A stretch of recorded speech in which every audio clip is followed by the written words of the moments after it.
দর্শক, garments accessories and packaging exposition gap expo 2026-এর সমাপনী অনুষ্ঠান চলছে। আমরা সরাসরি চলে যাচ্ছি সেখানটায়।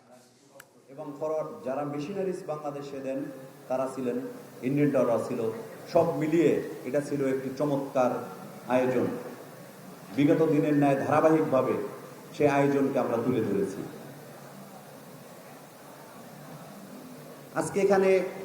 আজকে আমাদের ক্লোজিং ডে।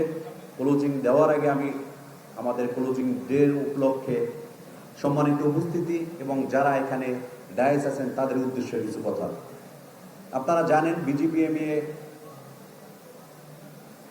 $7 থেকে $8 বিলিয়ন ব্যাক টু ব্যাকের মাধ্যমে রপ্তানি করে।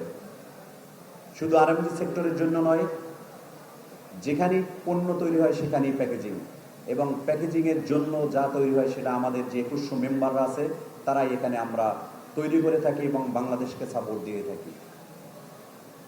বাংলাদেশের পাশাপাশি China, Myanmar, India, Cambodia, Vietnam, Tunisia, Morocco, Spain, বিভিন্ন দেশে আমাদের এখান থেকে আজকে টিমস প্যাকেজিং সরাসরি রপ্তানি হয়। এই খাতটি শুধু প্যাকেজিংয়ের জন্য $700 বিলিয়ন। আমরা শুধু বাংলাদেশ থেকে $0.5 বিলিয়ন মতো সরাসরি রপ্তানি করি প্যাকেজিং, এবং সব সেক্টর সহ $1.6 বিলিয়ন রপ্তানি করি।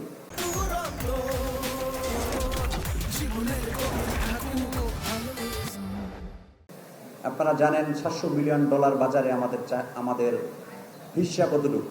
খুবই সামান্য পরিমাণ, নগণ্য। কি জন্য আপনারা করতে পারিনি সেটা আপনারা জানেন। আমরা বিজিপিএমইএ চেষ্টা করেছি সেই কাজগুলো, অন্তরায়গুলো কাটিয়ে ওঠার জন্য। এখানে যারা আছেন আমাদের বিশেষ অতিথি জনাব শওকত রাসেল, কিছুদিন আগে আপনারা দেখতেন এফওসি নিয়ে বেশি বড় একটি কথা হয়েছে। এখানে আপনারা ম্যানুফ্যাকচারিং করেন, তাতে সংশ্লিষ্ট মহলের কিছু আসে যায় না। তারা এখন ওপেন করে দিতে যাচ্ছিল 100% এফওসি তারা ফ্রি অফ কস্টে আপনারা নিয়ে আসতে পারবে অ্যাক্সেসরিজ। আমাদের যে বিনিয়োগ 2100 পরিবার, 2100 ফ্যাক্টরি, 12 লাখ শ্রমিকের পরিবার, সেটি কোথায় দিয়ে দাঁড়াবে?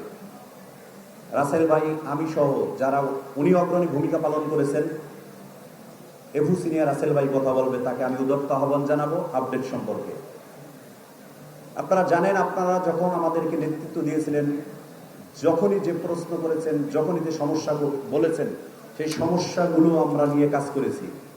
আমাদের এখানে এনবিআর সমস্যা ছিল, এখানে আমাদের বিভিন্ন ধরনের ব্যাংকিং সমস্যা ছিল, এবং সরকারি কর্মকর্তা কর্মচারীদের সাথে যে কাজগুলো ছিল, ডে টু ডে রুটিন আমরা কাজ করেছি। তারই ধারাবাহিকতায় বাংলাদেশ আজকে এবছর বাংলাদেশ গণপ্রজাতন্ত্রী বাংলাদেশ সরকার এই সেক্টরকে উপলব্ধি করতে পেরে আমাদের প্যাকেজিং খাতকে বর্ষবর্ণ হিসেবে ঘোষণা করেছে। এটা আমাদের জন্য। দর্শক, garment accessories and packaging exposition gap expo 2026-এর সমাপনী অনুষ্ঠান চলছে। আমরা সরাসরি ছিলাম সেখানে।